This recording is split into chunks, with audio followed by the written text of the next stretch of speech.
Right, let's talk farm estates. Cambridgeshire has the biggest county council-owned farm estate in England and Wales. And while other councils have responded to austerity cutbacks in the last decade by selling off most or all of their estates, Cambridgeshire continues to invest in the properties, even buying a new farm last year, as we covered here on the show. Now, these tenancies are often seen as a first step for people hoping to start a career in farming, and the ages of some of those tenancy farmers is often quite surprising. We had Luke Smith on here, who I think was 23 when he first became a tenancy farmer. Joining us on the line, though, is Councillor Lorna Dupre, who's chair of the County Farms Working Group. Lorna, thanks for joining us on The Great Outdoors. Delighted to be here, Spanners. Oh, so is it relatively new in post? There's been a changing of the guard at the council lately. Well, we're coming up to something like 9 months since the change of administration on the county council, so we're beginning to get our feet under the table and get busy on the things that we want to achieve. Can I be a tiny bit nosy? Because I've always been fascinated by the world of local government. I remember my dad running unsuccessfully for local council. What's it like being a councillor? I think most people think of it in terms of lots of meetings, and there are lots of meetings and lots of papers to read. Correctly think of it as that, yeah. But there's a lot more to it than that. There's a huge opportunity for people who do get elected to office to engage with their residents, meet lots of people, find out what's going on in their communities, and to argue and lobby for the things that matter. Their residents. I can argue and lob things. Maybe I could look into doing it. But you must have a mix of like people who are really there to serve the local community, and you must have the odd person there who's like, they're on their way to Westminster, power hungry, and like a Game of Thrones, House of Cards type scenario. I couldn't possibly comment on that, but we do have a very wide range of people, and it's good to see actually that range has improved. I think since last May we've got a lot more women. I think the age range has come down, and a lot of range of experience. Well, they're really, really good.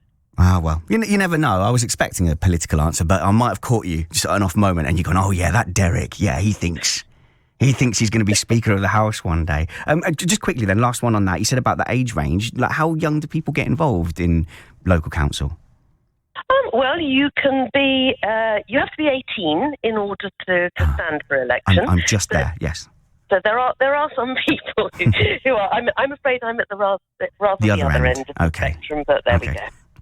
Okay, sorry. That was just me being nosy. I'm sorry, you're not here to talk about being a councillor at all. Let's talk about these farm tenancies that are up for grabs. Firstly, I guess the point is that Cambridgeshire has hung on and even expanded the amount of farm tenancies that we have. So let's just be clear on what they are, that I've got my head around it. These are areas of farmland owned by the county council that then you go and find a farmer to run. That's right. We've got 33,000 acres, which, as you say, is the largest public sector estate in England and Wales. So we've got 226 holdings with 160 different tenants.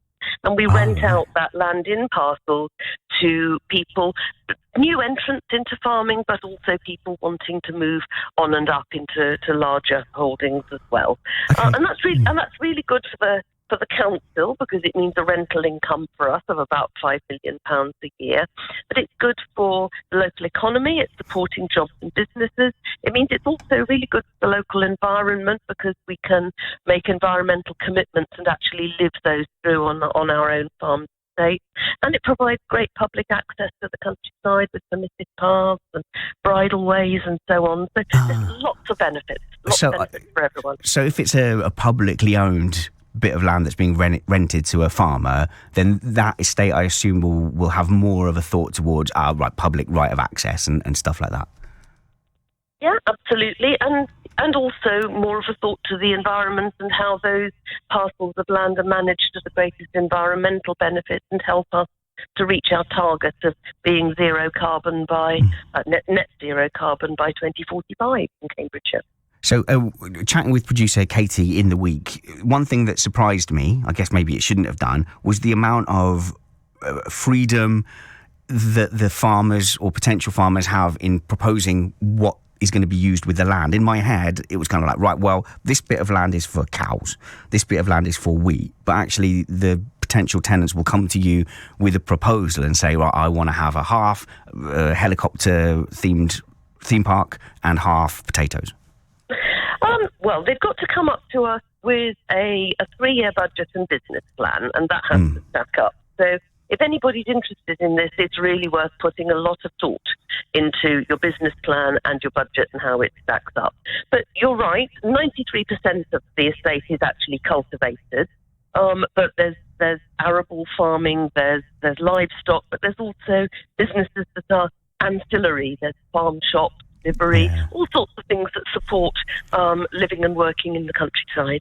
Okay, so if I came to you and I said, "Hey, look, I've got a background." I mean, it would help, I guess. Like my uncle Derek has been farming for many years. I've learnt off him, so now I'm ready to go out on my own. But I also want to use 20% of that for a zoo, and that will help me make money to do this. And here's how sustainable I'm going to be. I present that to the council, do I? A meeting?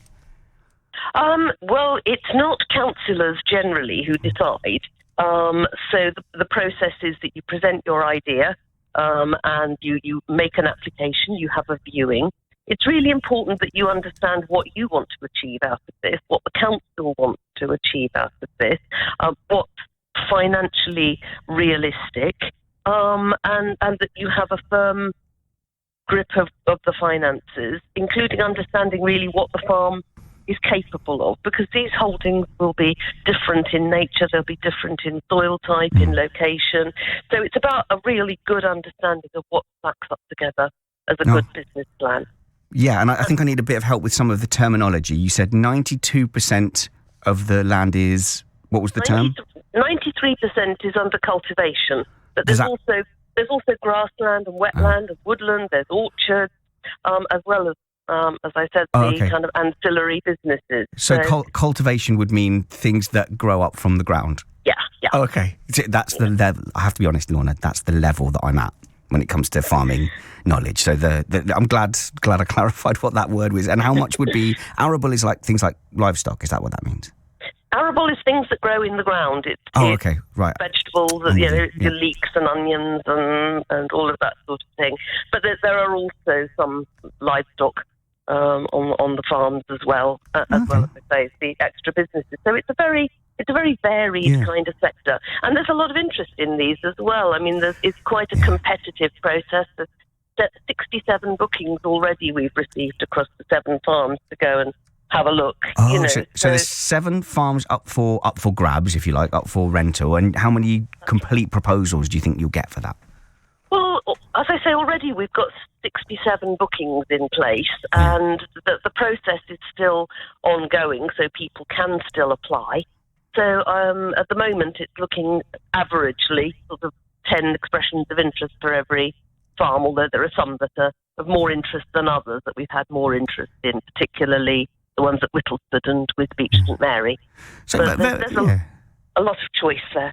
Very, very competitive then. So what kind of people do we think are stepping up? You know, is it just Farmer Derek's kid who is going to now stretch out on his own? Is it businesses? Is it people who've come from other areas and other trades going, do you know what, I think I can turn my attention and my skills to farming? It's going to be a variety. There will be applicants who have got a long family history in agriculture and farming locally, but there will be others who've got really interesting ideas and want to make a fresh start and a change of direction, and that's all very welcome, provided they've given the thought to it that's needed, really, so that they can put in an application that stacks up. Okay, let me just take a step back here, and we sort of glossed over that we've got the largest farms estate in England and Wales. Why? Is that a stupid question? Why have we got such a large estate when other councils either sold off land or moved away from having these farms? Because I think we have always seen the farms as being a real opportunity, an opportunity for people who want jobs and to make careers and businesses on the land, but also good for us in terms of income for the county council and therefore for the community to support local services. But also because things really are changing. There's a lot of change in farming and in the countryside, and a growing awareness about changes to the climate as well, and the importance of biodiversity diversity. And holding a large estate like that, of that kind of size, and 25,000 football pitches, I worked out on a calculator. I like that. That's huge. Yeah. That's huge. And that gives us a real opportunity as a council to work with our tenant farmers to promote biodiversity and to help them farm in a way that is regenerative and helps the environment. Oh, okay. Right, okay. Tell me if I'm completely off track here, but this is something that I've been sort of banging a drum about, which is that if we want to encourage shop local, buy British, look inward rather than outward, what we need to do is match some of the economies of scale that other industries have, and the ability to reduce carbon footprint by sticking it on a big container ship, and reduce the per item CO2 footprint. With these estates, are you able to get farmers to work more collaboratively together? If you've got 160 business owners, can they work together to kind of emulate some of that economy of scale to help us buy local? Absolutely. And I mean, one of the things we will be looking for in potential tenants are people who will be cooperative, not just with the council and not just with other people, but also with other tenants as well. Yeah. And cooperation is really important, and working together with others for the best interest of everybody. Yeah, if you've got two small tractors, both with potatoes going to the same place, maybe they can have one big tractor and save some CO2.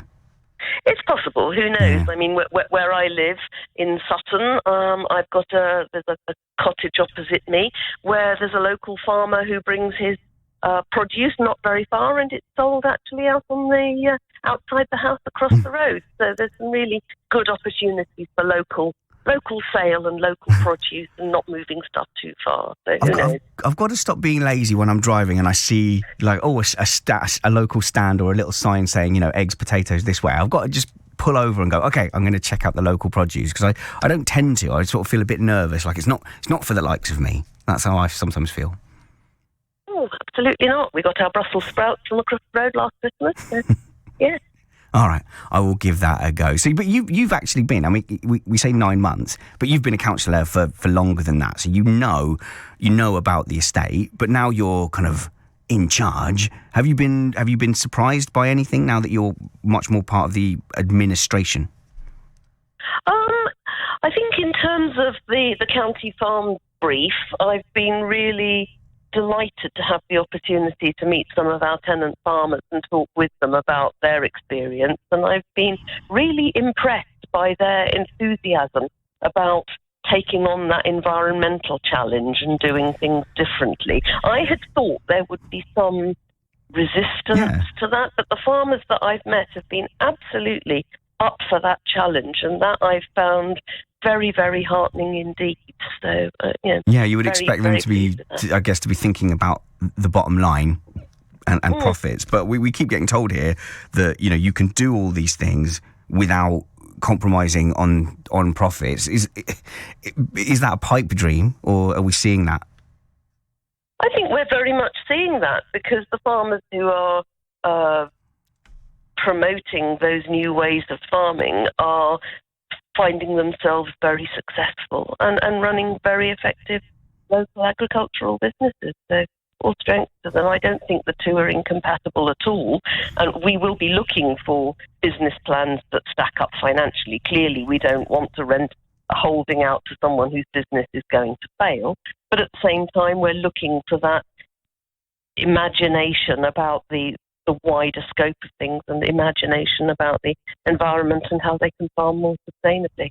No, this is going to be an interesting time then. So you're going to have so many new farmers in, potentially 7 if they're not existing tenants that come in. Mm-hmm. And so what's the bedding in process like? Do you get involved in that?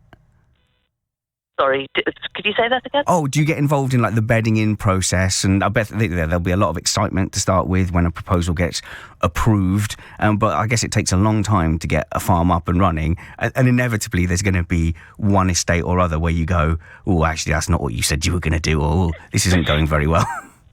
Well, we've got a team of rural professionals within the county council whose job it is to score the various bids that come in and allocate the the tenancies accordingly. And it's going to take a little while for them to do that. So we're looking at the tenancies being taken up onwards once they've gone through the process and the successful tenants have been approved. So we're looking at the end of this year, beginning of next year, to see those new tenants on some of these farms and beginning to get stuck in. The tenancies will generally be a minimum of 10 years, because we think, particularly with the environmental challenges, it takes a fair length of time to be on your holding and making those changes and implementing your plans. So there's a 10-year expectation there of a new tenancy, which is really a good opportunity for people to get settled in. Well, it looks like we, then, as a county, are in a really kind of good position and maybe a unique position in still having all this county-owned land. And I'm hoping that kind of joined-up thinking and the fact that it's all communal and answering to the same cause means that farming can start pulling in the same new directions, because this is going to be probably the most challenging 10 years in farming. This 10 years, we're talking about the most challenging 10 years in our lifetimes, perhaps. Yeah, there's certainly a huge amount of change going on. A lot of new government initiatives and new financial regimes as well. So there's plenty to get to grips with. And a lot of change coming, but I think it's positive, and we're looking for people who are really up to meet that challenge.